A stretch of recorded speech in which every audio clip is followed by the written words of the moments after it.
Les réélections de Paul Biya au Cameroun et d'Alassane Ouattara en Côte d'Ivoire, c'était il y a quelques jours. C'est quoi? C'est la continuité évidemment des régimes autoritaires et la démocratie qui, depuis qu'ils sont au pouvoir, et pourtant, j'y reviendrai, c'était plein d'espoir leur arrivée, et ben rien du tout. Les deux scrutins marqués par des contestations, des accusations de fraude, atmosphère politique tendue, spectre de la déstabilisation parce que ça se passe pas n'importe où.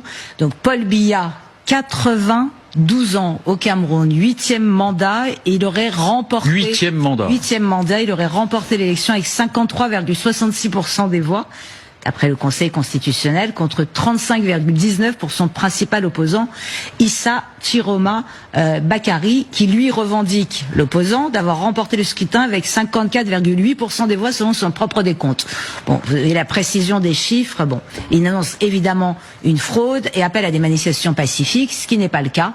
C'est que même avant l'annonce de la victoire de Paul Biya, à Garoua comme à Douala, affrontement entre les forces de l'ordre, mais pas tous, parce que les forces de l'ordre n'ont pas arrêté Bakary, ce que le pouvoir visiblement avait demandé. Donc toute la question c'est de quel côté les forces dites loyalistes vont basculer, est-ce qu'ils vont continuer à soutenir ce pouvoir, j'allais dire pourrissant et finissant de Paul Biya, ou est-ce que c'est le moment de basculer? Mais barricades, épisodes de violence, il y a même eu quelques morts, on n'est pas encore sûr, mais du côté de Garoua, qui est le fief de Bakary, donc ça chauffe, et c'est intéressant parce que là on a une crise chaude.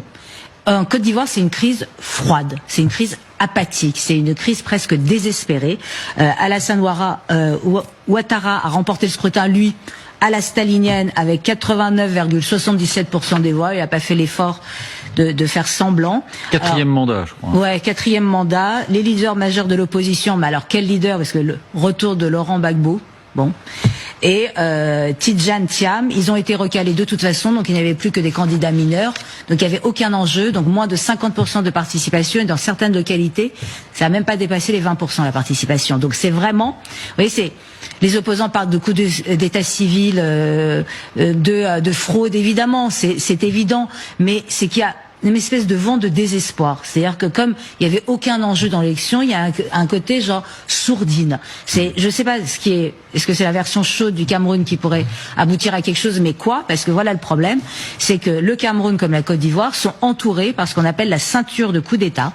C'est toute une zone géographique qui va d'ouest en est en Afrique subsaharienne et qui a connu depuis août 2020 13 tentatives de coups d'État, dont 8 ont réussi.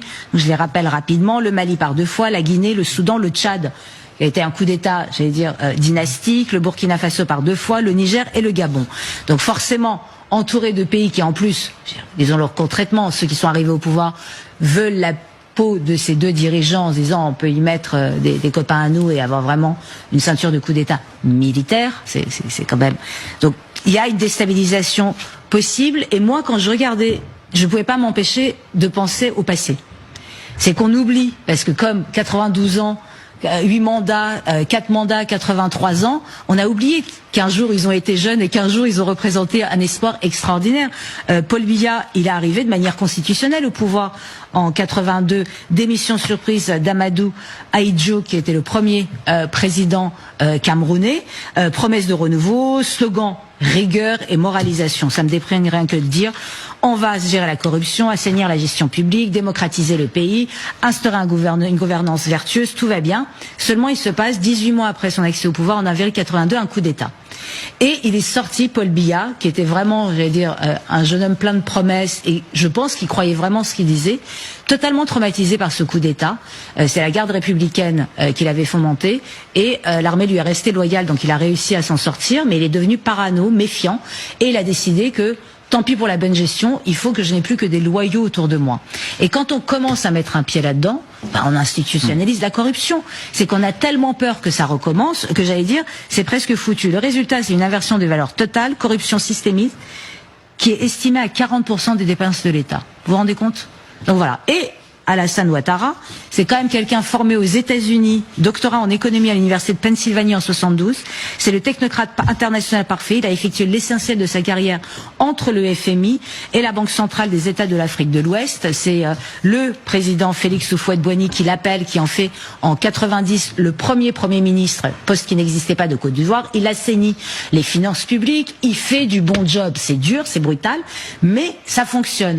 Et il est viré de la succession d'Houphouët-Boigny.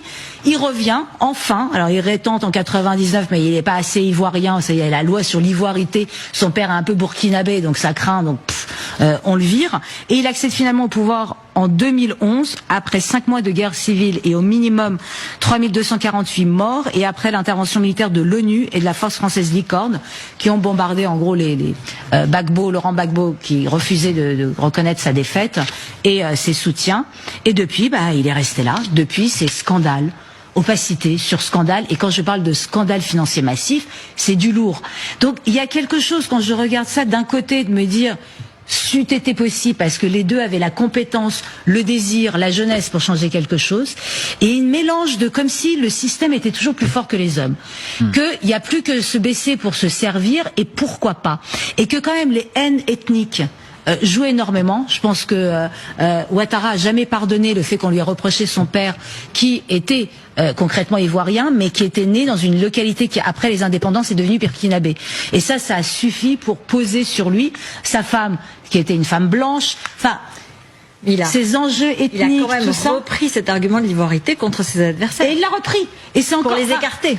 Voilà. Et c'est ça que je trouve dramatique, c'est que c'est les espoirs déçus et le fait que peut-être que ce qui attend ces deux pays qui devraient être des grands pays, eh bien, c'est peut-être un nouveau coup d'État qui renforcera cette ceinture de coup d'État d'ouest en est de l'Afrique subsaharienne. Et la Côte d'Ivoire, c'est la puissance économique régionale. Et parce qu'il y a de quoi. Merci à vous trois pour ces partis pris. Merci à vous de nous avoir suivis et bon